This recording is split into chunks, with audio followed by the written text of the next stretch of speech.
ಬೇಸಿಗೆ ಬೆಳೆಗೆ ನೀರು ಹರಿಸುವಂತೆ ಒತ್ತಾಯಿಸಿ ಕಂಪ್ನಿಯನ್ನು ಬಂದ್ ಮಾಡಲಾಗಿದೆ. ಟಿಬಿ ಡ್ಯಾಮಿಂದ 2ನೇ ಬೆಳೆಗೆ ನೀರು ಹರಿಸುವಂತೆ ರೈತರು ಆಗ್ರಹಿಸಿದ್ದಾರೆ.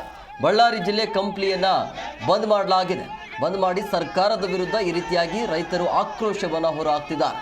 ಕರ್ನಾಟಕ ರಾಜ್ಯ ರೈತ ಸಂಘ ಹಾಗೂ ಹಸಿರು ಸೇನೆ ನೇತೃತ್ವದಲ್ಲಿ ನಡೆದಿರುವಂಥ ಬಂದ್ ಇದು.